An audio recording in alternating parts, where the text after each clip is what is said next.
तो चलो स्टार्ट करते हैं। आज खुशनुमा के दिन होते हुए आज चैप्टर नंबर 5 क्लास 10th के एनसीईआरटी मैथ का, ठीक है ना। तो चलो बिगुल बजाते हैं यहाँ से। क्या होता है चैप्टर नंबर 5 और क्या नाम है उसका और क्या काम है और हमको कैसे पढ़ना है, चलो आज बात करते हैं, ठीक है ना। देखो ज़्यादा तो मैं लेक्चर नहीं दूंगा। लेक्चर देने का मतलब कि ज़्यादा कुछ नहीं समझाऊंगा। मैं कोशिश करूंगा कि आपको उन पैटर्न पर ले जाने का ताकि आपसे क्वेश्चन बन सके और सही तरह से क्वेश्चन का जो कॉन्सेप्ट वो क्लियर हो सके, ठीक है ना। तो स्टार्ट करते हैं। सबसे पहले क्या नाम है, समांतर श्रेणी, ठीक है ना। मैं उससे पहले एक बात बता दूं कि अगर आप लोगों को पूरे क्लास 10th के सारांश का अगर नोट्स चाहिए तो आप कमेंट कीजिए। मैं कमेंट करेंगे तो आपको हम नोट्स दे देंगे। एकदम टाइपिंग नोट्स है, बहुत अच्छा नोट्स है। अगर आप पढ़ेंगे तो मैं डेफिनेटली कहता हूँ कि आपका 90% प्लस मैथ में नंबर आएगा, इसमें कोई शक नहीं है, ठीक है ना। अगर आप लाना चाहते हैं तो कमेंट करें, आपको मिल जाएगा, ठीक है। अन्यथा आप टेलीग्राम के लिंक में डाल दूंगा डिस्क्रिप्शन में, वहाँ पर ज्वाइन करके टेलीग्राम पर भी डाल दिया गया, वहाँ पर ले सकते हैं, ठीक है ना। चलो बात करते हैं स्टार्ट। यहाँ कहते हैं समांतर श्रेणी क्या है। पहले समझो समांतर श्रेणी। अब समझ लो समांतर का मतलब क्या होता है। ऐसी दो लाइन जिसके बीच की दूरी हमेशा बराबर हो उसको समांतर रेखा बोलते हैं। ऐसा पढ़े होंगे बचपन में भी, ठीक है ना। तो कोशिश करता है यहाँ पर भी पढ़ाने का। तो मतलब कि ऐसी दो रेखा जिसके बीच की दूरी बराबर हो और उसकी सीढ़ी, श्रेणी मतलब सीढ़ी होता है। मान के चलो ये और ये समांतर रेखा है, मतलब कि आपस में दिख रहा है ना, सही से दिख रहा है ना। तो ये और ये समांतर है, ठीक है ना, ऐसी है, ठीक है। ये दोनों रेखा समांतर है, इसके बीच की दूरी बराबर होता है। अब उसके बाद देखो क्या है, इसी प्रकार से सीढ़ी, फिर इसका समांतर है, फिर इसका समांतर है, फिर इसका समांतर है, फिर इसका समांतर है। मतलब आपस में इस तरह से समांतर रेखा जिसका कि सीढ़ी बना दिया गया हो, उस प्रकार से हम क्या बोलते हैं, समांतर श्रेणी बोलते हैं। ऐसा सीढ़ी जिसके की बीच की दूरी हमेशा समांतर हो, ऐसा सीढ़ी जिसके बीच की दूरी हमेशा समांतर हो। अब कैसे दूरी समझेंगे वो समझो। ये तो सीढ़ी की बात रही, लेकिन यहाँ पर सीढ़ी का कोई बात आएगा नहीं। लेकिन यहाँ पर हम नंबर्स का मतलब संख्या का बात करेंगे कि संख्या का श्रेणी कैसा होगा, संख्या का सीढ़ी कैसा होगा। एक चीज़ मानो थोड़ा सा के लिए कोई दिक्कत नहीं है, आराम से समझने का प्रयास करो और हमें समझाने का भी प्रयास करता हूँ। जितना मेरे पास है मैं देने का प्रयास करूँगा, ठीक है ना। अब देखो मान के चलो ये 2 है, ठीक है ना। अब इसके बाद क्या होगा, 4 होगा। हम इसलिए लिए कि एक बीच का दूरी बराबर लिए, फिर ये 6 लिए, फिर ये 8 लिए, फिर ये 10 लिए, फिर ये 12 लिए, डॉट ये सो ऑन, ठीक है ना, ये डॉट, ठीक है, सो ऑन। अच्छा बताओ, ये इसकी बीच की दूरी बराबर थी, फिर इसके बीच की दूरी बराबर थी, इसकी बीच की दूरी बराबर थी, फिर इसकी दूरी बीच की बराबर थी। तो उसी प्रकार इन दोनों के बीच की दूरी 2 है, फिर इन दोनों बीच की दूरी 2 है, फिर इन दोनों की दूरी की बीच की दूरी 2 है, फिर इन दोनों की दूरी बीच की 2 है, फिर इन दोनों की दूरी बीच की 2 है। इसी प्रकार ये बीच की दूरी बराबर है। अगर संख्या में अगर इस प्रकार से अगर दूरी बीच की दूरी बराबर हो जाने लगे तो समझ लो वो समांतर श्रेणी में आ गया। और नॉर्मल तो सीढ़ी तो समांतर श्रेणी में है ही, क्योंकि उसके बीच की दूरी हमेशा बराबर होता है और वो समांतर होता है। तो संख्या में समांतर यही है कि उसके बीच की दूरी जो संख्या जितना घटा हो, चाहे तो जोड़ हो या तो क्या हो, चाहे तो जोड़ हो या तो घटा हो, उसके बीच की दूरी हमेशा बराबर होगा। उसको हम क्या बोलते हैं, समांतर श्रेणी बोलते हैं। मान के चलो ये 2 है, ये 4 हो गया, इसकी बीच की दूरी क्या है, +2 है। फिर इसकी 4 है, ये 6 है, इसकी बीच की दूरी क्या है, +2 है। उसी प्रकार सबकी बीच की दूरी बराबर हो जाए तो हम उसको क्या बोलते हैं, समांतर श्रेणी। और वो जो बीच की दूरी जो बराबर है, कॉमन जो पार्ट है, सिर्फ 2 है कॉमन पार्ट, इसी कॉमन पार्ट को हम बोलते हैं सार्वअंतर। क्या बोलते हैं, सार्वअंतर, ठीक है ना, सार्वअंतर। इसी को हम इंग्लिश में बोलते हैं डिस्क्रिमिनेंट, ठीक है ना। तो लेकिन सॉरी कॉमन डिफरेंस क्या बोलेंगे, चैप्टर नंबर 4 में था डिस्क्रिमिनेंट है, ये होगा कॉमन डिफरेंस। क्या होगा, कॉमन डिफरेंस, ठीक है, डिफरेंस। इसी को हम बोलते हैं डी, ठीक है ना। क्या बोलेंगे, इसको डी बोलेंगे। मतलब कि ये सार्वअंतर है, इसके बीच की दूरी को हम सार्वअंतर बोलते हैं और ये डी हुआ, ठीक है ना। अब बात यहाँ नहीं रहती है। अब मान के चलो इस तरह से हम कुछ भी बना सकते हैं। मान के चलो कि हम ये से 3 लिए तो उसके बाद हम 8 ले सकते हैं, कितना बड़ा, 5 बड़ा। फिर इसके बाद क्या होगा, इसके बाद 5 बढ़ा दो 13 मतलब 13, इसके बाद 5 बढ़ा दो क्या होगा 18, इसके बाद सो ऑन, ठीक है ना। अब मान के चलो जा करके लास्ट में बोल दो 21वां, और इसी तरह करते करते 21वां, फिर 3 जोड़ेंगे तो 21 होगा, फिर क्या होगा 24 होगा, नहीं 5 जोड़ेंगे तो 18 में 5 जोड़ेंगे 23 होगा, फिर 23 में अगर 5 जोड़ेंगे 28 होगा, 28 में अगर 5 जोड़ेंगे कितना होगा, 28 में 5 जोड़ेंगे 33 होगा। मान के चलो यहाँ पर 33 है, ठीक है ना। अगर इस तरह से बात रहे तो हम जब शुरुआत जहाँ से किए ना, ये जैसे मान के लो 3 से शुरुआत किए तो ये जो है ना, ये पार्ट हो जाएगा मेरा ए, ठीक है ना। इसको हम A1 भी बोलते हैं, या तो ए बोलते हैं, या तो टी बोलते हैं, या तो T1 बोलते हैं। दिख रहा है ना, दिख रहा नहीं यहाँ तक, टी बोलो या तो T1 बोलो या तो A1 बोलो या तो A बोलो, इसमें कुछ भी बोलेगा तो कोई दिक्कत नहीं है, ठीक है ना। अब देखो मान के चलो हम A1 बोल रहे हैं, ठीक है ना। अब उसके बाद ये दूसरा है, ये दूसरा टर्म है, ये पहला टर्म है, इसको बोलेंगे क्या बोलेंगे, टर्म। ये पहला टर्म जिसको A1 बोलेंगे, दूसरा टर्म को A2 बोलेंगे, तीसरा टर्म को A3 बोलेंगे, चौथा टर्म को A4, जैसे सो ऑन।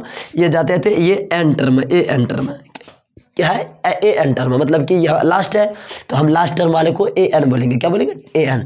इसी चीज़ को विस्तार में समझने के लिए हम यहाँ पर लेकर जाते हैं, उसको थोड़ा सा इलुबरेट करेंगे, ठीक है ना। मान के चलो ये 3 है, ये 6 है, ये 9 है, ये 12 है, dot dot dot so on 30, ठीक है ना। अब देखो पहले देखेंगे कि ए पी है या नहीं है, तभी हम ए पी जो बोलना है बोलेंगे। तो ए पी जानने के लिए क्या करेंगे कि इसमें से पहले इसको घटाएंगे, बड़े वाले को छोटे वाले, मतलब कि A2 में A1 को घटाएंगे, A3 में A2 को घटाएंगे, A4 में A3 को घटाएंगे, मतलब आगे वाले में पीछे वाले को घटाएंगे, ठीक है ना। तो मान के चलो ये, अगर मान के चलो ये A1 है, ये क्या A2 है, ये क्या A3 है, ये A4 है, ये डॉट डॉट ये AN है, ठीक है, कोई दिक्कत। अब मान के चलो हमको निकालना है D, मतलब कि सार्वंतर, क्या निकालना है, इसके बीच का दूरी बराबर है या नहीं है। तो हम क्या करेंगे, D निकालने के लिए सबसे पहले D1 निकालेंगे, चेक करने के लिए तो A2 में A1 को घटाएंगे, तो क्या A2 क्या 6 है माइनस ये 3, तो क्या आएगा 3 आ जाएगा। अब इसी प्रकार हम D2 निकालेंगे, तो इसके बीच की दूरी मतलब कि A3 में घटाएंगे A2 को, तो A3 क्या है 9 है, और माइनस ये A2 क्या 6 है, तो 3, ये भी आ गया।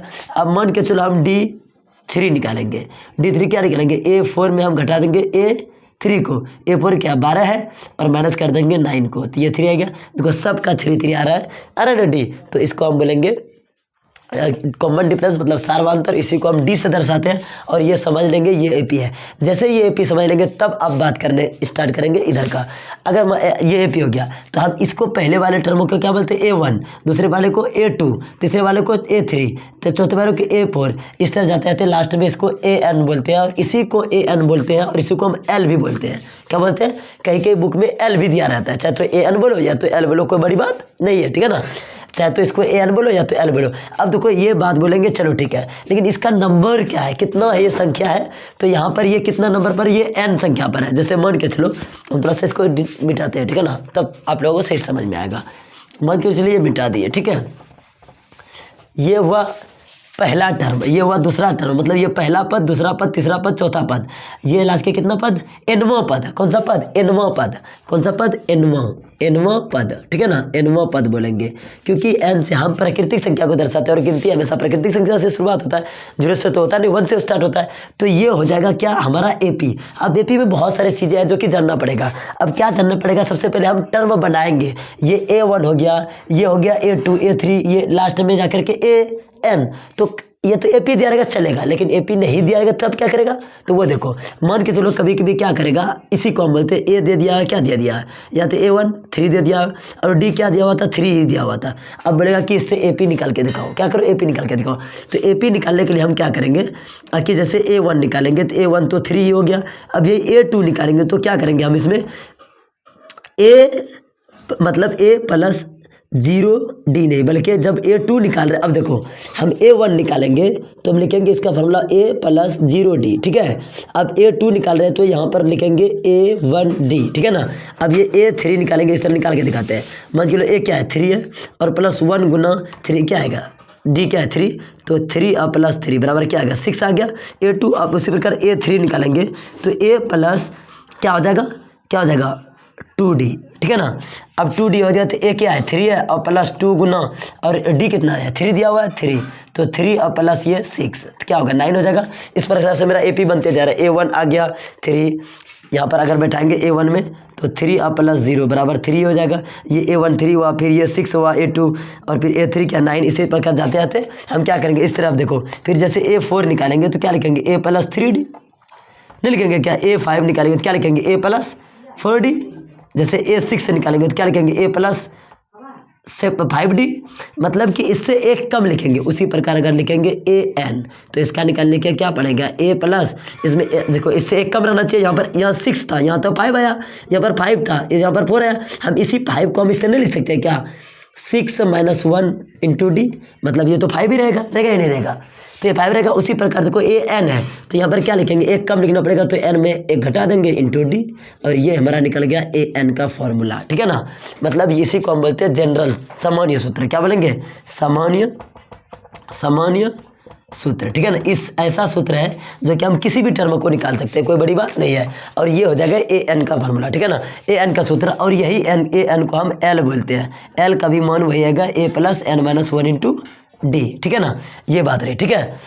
इस तरह से सवाल आएगी और कोई भी बड़ी बात नहीं है, नॉर्मल सी बात है। हम थोड़ा सा और एग्जांपल लेके बताते हैं किस प्रकार से इसमें बनाने के लिए आएगा, कैसे नहीं आएगा, क्या नहीं आएगा, उसके बारे में बात करते हैं। नहीं तो चलो यहाँ पर दिख रहा होगा तो हम एक बार करके देखते हैं। मान के चलो कभी की क्या बोलेगा इसमें, कभी कभी यही एपी रहेगा, बोलेगा कि इसमें ना जैसे कि ए एन दे दिया जाएगा, मान के चलो ए एन दे दिया जाएगा, ठीक है ना, ए एन बराबर 30 है, दिया हुआ नहीं है। अब बोलेगा कि ए भी दिया हुआ है, ए दिया हुआ है, मान के चलो कि ए दिया हुआ है 3 और ये डी दिया हुआ है 3। अब इसका बोलेगा कि इसमें बताओ कि कितना पद है, टोटल पद का संख्या बताओ हमको, मतलब एन निकालना है। इसका मतलब पद के संख्या को हम क्या बोलते हैं, एन। पद के संख्या को क्या बोलते हैं, पद के संख्या को, पद के संख्या कितना होगा उसको हम बोलते हैं एन, क्या बोलेंगे, एन, ठीक है ना, एन बोलेंगे, ठीक है ना। अब ए एन निकाला, मतलब कि ए एन दिया है 30 और ए दिया है 3 और डी दिया हुआ 3, तो हमको बोलेगा कि एन बराबर वाट, एन बराबर वाट। तो ये कैसे निकलेंगे वो समझो। मान के चलो इसको हम मिटाते हैं और यहाँ पर ए एन निकालते हैं। ए एन बराबर फॉर्मूला क्या होता है, ए एन बराबर फॉर्मूला क्या है, अभी ए एन बराबर 30 दिया हुआ है और ए एन बराबर फॉर्मूला अभी तुरंत लिखे, ए एन के बदले लिख सकते हैं ना, a plus N minus 1 into d बराबर 30, ठीक है। अब ए की जगह पर क्या है 3 रख दिए और plus N minus 1 into D, D क्या है 3 ही है, 3 बराबर 30। अब मान के चलो ये 3 इधर रहने तो हम उसको उधर भेज देंगे तो क्या हो जाएगा, ये प्लस में इधर जाके माइनस में हो जाएगा। अब गुना करेंगे 3n और ये माइनस 3 हो जाएगा, होगा ही नहीं होगा। अब देखो 30 और माइनस 3, तो ये माइनस में कट जाएगा, सेम टू सेम रहेगा। तो n बराबर क्या होगा 30 और इधर गुना में इधर भाग हो जाएगा, तो 10 बार में कट जाएगा, n बराबर क्या होगा 10। मतलब कि इसमें पता चल जाएगा अगर ए एन दिया रहेगा 30 लास्ट टर्म, मतलब कि लास्ट वाला टर्म ए एन बोलते हैं लास्ट टर्म वाले को। अगर ए एन दिया रहेगा और एन डी दिया रहेगा, ए दिया रहेगा, तो हम बता सकते हैं कि उसमें कितना पद है, ठीक है ना। तो देखो इसमें अगर इसको उतारना चाहो तो वीडियो पॉज करो थोड़ा सा, अगर उतारना चाहो उतार लो, नहीं तो हम फिर आगे बताएंगे, ठीक है। अब देखो क्या करेंगे, अब थोड़ा सा ना बना के बताते हैं अगर किस प्रकार से बनेगा, कैसा क्वेश्चन आएगा। देखो पहला क्वेश्चन क्या आएगा कि बोलेगा कि जैसे ए दिया है 5 या भी कुछ भी समझो और डी दिया हुआ है 3, ठीक है। अब बोलेगा इसका एपी ज्ञात करें, ठीक है ना। एपी ज्ञात करने के लिए क्या करेंगे, कम से कम 3 पद या 4 पद लिखना पड़ेगा तभी एपी मानेंगे, ठीक है ना। अब एपी ज्ञात करने के लिए क्या करना पड़ेगा हमको, पहले A1 A2 A3 A4 यही निकालना पड़ेगा। तो हम तुमको क्या बताया, A1 का फार्मूला निकालने के लिए बताया, A1 का फार्मूला होगा A प्लस 0D, ठीक है ना। A2 का निकालने के लिए बताया A प्लस 1D, फिर A3 का निकालने बोले A प्लस 2D, मतलब इसमें से एक घटा करके, जैसे A4 बराबर A प्लस 3D। इस तरह से हम AN बराबर क्या होगा A plus N minus 1 into D.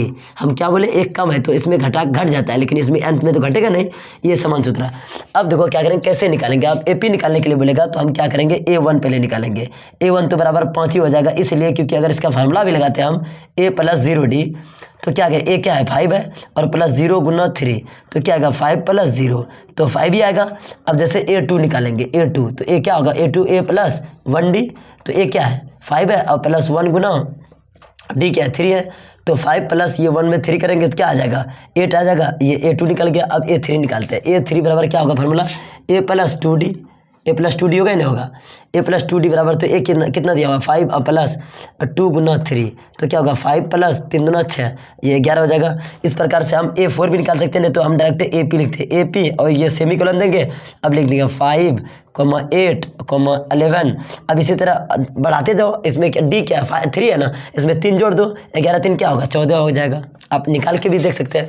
अब इसे ऐसे सॉल्व कर दो, कोई दिक्कत नहीं है। इस प्रकार से अगर AP बना के लेके आए तो बना देना, ठीक है ना। हम तो ये इंट्रोडक्शन दे रहे हैं ना, ये ज़्यादातर हम चैप्टर नंबर 5 का एक्सरसाइज 5.1 का दे रहे हैं, ठीक है ना। टेंशन मत लेना, क्योंकि वो जैसे आगे जाएंगे 5.2 में तो उसका अलग इंट्रोडक्शन देंगे बनाने से पहले, ठीक है ना। ये ज़्यादातर हम 5.1 का और AP पहचानने का तरीका बता रहे हैं, ठीक है ना। इसमें ये सब सवाल आएंगे। दूसरा सवाल क्या आएगा कि मान के चलो कोई AP दिया रहेगा, AP दिया रहेगा भी जो तुरंत बताए कि मान के चलो ये 4 है, ये जैसे 12 है, मान के चलो ये जैसे 20 है, डॉट डॉट डॉट इसी तरह दिया रहेगा। और क्या कर देगा पता है, ये हम 4 8 बढ़ाए, फिर 8 बढ़ाए, इस तरह डॉट डॉट दे दिया जाएगा। अब बोलेगा कि इसका बताओ कि हमको n दिया रहेगा, क्या दिया रहेगा, मान के चलो n दिया रहेगा कि हमको बताओ कि 10वां पद निकाला, 10वां पद ज्ञात करा, ज्ञात करें। तो अब कैसे करेंगे, 10वां पद मतलब कि n बराबर दे दिया है क्या 10, ठीक है ना। जितना पद बोलेगा उतना पद निकालने के लिए बोलना, ठीक है ना। वही n पदों की संख्या होता है, n क्या होता है, पदों की संख्या। हम बता दिए n बराबर 10 हो गया। अब 10वां पद निकालने बोल रहे तो n बराबर 10 हो जाएगा। और उसके बाद क्या होगा, a बराबर 4 है और d निकाल लेंगे। d निकालने का क्या तरीका है कि a2 में a1 को घटाएंगे तो 12 में 4 गया, क्या बचा 8 बचा ना। अब 10वां पद निकालेंगे तो an बराबर क्या फॉर्मूला होता है, a plus n minus 1 into D. और n है क्या 10 है तो a 10 रख देंगे बराबर a प्लस यहाँ पर 10 रखेंगे क्योंकि 10 यहाँ पर रखे 10 माइनस 1 इंटू डी। डी क्या है, डी है आपका 8। तो ए क्या है, ए बैठाओ तो यहाँ पर बैठा दो ए 4 है तो 4 प्लस 10 में 1 गया तो 9 बचा, 9 गुना 8 मतलब 4 प्लस 8 72 मतलब कि 76। इसका आंसर हो जाएगा 10वां पद। इसी प्रकार के कोई भी पद बोल दे, बोलेगा कि 50वां पद निकाला, क्या निकाला 50वां पद। कोई पद बोलो 50वां पद तो क्या करेंगे, ए 50वां लिखेंगे तो इसका फॉर्मूला क्या होगा, ए प्लस 50 माइनस 1 इंटू डी। तो हम ए क्या है, इसमें तो दिया हुआ है ये a4 है तो हम क्या करेंगे 4 रख देंगे। अब प्लस 50 में अगर एक कम करेंगे तो क्या होगा 49 49 और गुना डी क्या दिया हुआ है, डी 8 है, 8 रख दिए। अब 4 प्लस अब 8 9 72 और 8 6 के 32 32 7 क्या होगा 39, ये होगा ना। देखो इसमें गुना करने में अगर गलत हो तो टेंशन मत लेना, खुद से कर लेना। अब इसमें 4 जोड़ेंगे तो क्या होगा 396, ठीक है ना। ये हमारा आंसर आ जाएगा। उसी प्रकार कोई भी पद बोल दे, बोलेगा a4 निकालो, मान के लिए चौथा पद निकालो। चौथा पद निकालने के लिए a4 का फॉर्मूला क्या होता है, a प्लस 3d। a कितना है 4 है और प्लस 3 गुना d क्या है, d 8 है तो 4 प्लस 8 या 24 मतलब कि क्या हो जाएगा 28, ठीक है। और वैसे भी 28 निकलेगा ही। समझ गया इतना बात, ये रहेगा, ठीक है। अब बात करेंगे दूसरा चीज़ पर। देखो इसको अगर लिखना चाहो तो लिख लो, वीडियो पॉज करो उसके बाद लिखो और बाद आगे हम बात करते हैं।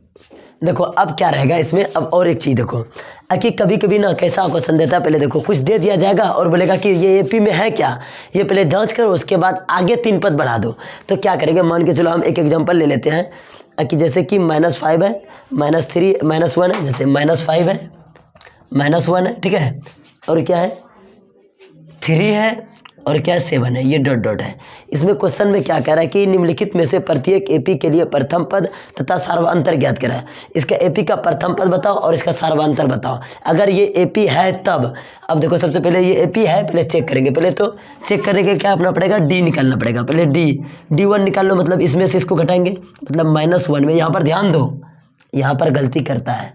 हम क्या करें, इसमें से इसको घटा रहे हैं तो ये माइनस कर दे निशान, और ये इसको घटा रहे किसको, -5 को, तो क्या होगा -1 और ये -5, तो ये क्या हो जाएगा 4 हो जाएगा। अब देखो अब क्या, इसको D2 निकालेंगे तो क्या करेंगे, इसमें से इसको घटाएंगे, 3 में माइनस करेंगे किसको, -1 को, तो ये क्या होगा 3 और ये ये +1, तो ये क्या हो जाएगा 4 हो जाएगा। उसी प्रकार D3 अगर निकालेंगे तो क्या हो जाएगा, इसमें से इसको घटाएंगे, 7 में 3 को घटाएंगे तो 4 बचा। देखो सब बराबर है, कम से कम 3 निकाल लोगे तो पता चलेगा। अगर एपी में होगा तो एपी में है, ये एपी में हो गया, ठीक है ना। अब बोलते हैं इसका कि प्रथम पद बताओ। प्रथम पद क्या होगा, ये क्या दिया हुआ है, ये तो -5 है, प्रथम पद हो गया। अब बोलता है डी तो हो ही गया 4, ठीक है ना। अब बोलता है ये एपी है तो इससे 3 पद और बढ़ा दो। तो 3 पद क्या, A1 A2 A3 A4 है, तो A5 A6 A7 निकालना है, तो A5 निकाल लेंगे। A5 निकालने का फॉर्मूला है A + 4D, ठीक है ना। A + 4D निकालेंगे तो कैसे निकालेंगे, A कितना दिया हुआ है -5 और +4 गुना D कितना दिया हुआ है, D4 दिया हुआ है, तो -5 और +16 तो क्या बच जाएगा, 11 + 16 होता है ना, तो 11 बच जाएगा। उसी प्रकार A6 निकाल लेंगे, A7 निकालेंगे, 8 निकाल लेंगे, जितना बोलो तो कोई दिक्कत नहीं है। अब देखो इसका सार क्या निकलता है, हम क्या क्या तुम लोगों को बताएं। जैसे कि मान के चलो कोई एपी है, तो कोई एपी है, मान के चलो A1 है, A2 है, A3 है, ठीक है, A4 है और डॉट डॉट डॉट AN है, ठीक है ना। अगर इस तरह से एपी हो जाए तो इसका प्रथम पद ये हो जाएगा, मतलब पहला पद, प्रथम पद, ठीक है ना। अब D निकालेंगे कैसे, मतलब D बराबर निकालने का फॉर्मूला है A2 - A1। अब इसी तरह करेंगे जैसे कि A3 - A2, इसी तरह करेंगे मान के चलो A4 - A3, इस तरह हम सो ऑन कर सकते हैं, ठीक है ना। इस तरह हम निकालने का तरीका है D निकालने का, ठीक है ना। और हम क्या बताएं, एक तो फार्मूला बताएं, AN बराबर फॉर्मूला होता है A + n - 1 इंटू D। जो कि बहुत ही इंपॉर्टेंट फॉर्मूला है। इसी को हम बोले, इसी को हम एल भी बोलते हैं। क्या बोलते हैं? एल, ठीक है ना, एल बोलते हैं। ए एन को हम क्या बोलते हैं? एल, ये याद रखना, ठीक है ना। अब कहीं पर क्या होगा कि इसी ए को हम टी बोल देते हैं, इसी ए को A1 बोलते हैं, तो किसी को ए भी बोलता है, कोई T1 बोल देता है, तो टेंशन मतलब ना, ज़्यादा तो लिखा नहीं रहता है, चाहे तो A1 रहेगा, A2 A3 या तो T1 या T2 3 रहेगा, ठीक है ना। अब क्या होगा, ये आपका कॉन्सेप्ट शायद कि समांतर श्रेणी का क्लियर हो गया होगा। अब जो भी बचा है, ये जब हम चैप्टर नंबर ये 5 का 5.1 एक्सरसाइज अगर बताने लगेंगे तो उसमें हम क्लियर कर देंगे। उसके बाद इसी तरह से चैप्टर नंबर एक्सरसाइज 5.2 बताएंगे, उसमें जो भी होगा पहले हम क्लियर कर देंगे। तो ये हुआ बेसिक, इनको इंट्रोडक्शन था, ठीक है ना। तो ज़्यादा हम लेट नहीं करते, मिलते हैं नेक्स्ट वीडियो में। लेकिन एक चीज़ याद रखना, अगर आप लोगों को अगर वीडियो अच्छा लगे और आप लोगों को लगे कि हमें अगर फ़ायदा हो रहा है तो आप लोग सपोर्ट जरूर करेंगे। मिलते हैं नेक्स्ट वीडियो में। Thank you so much.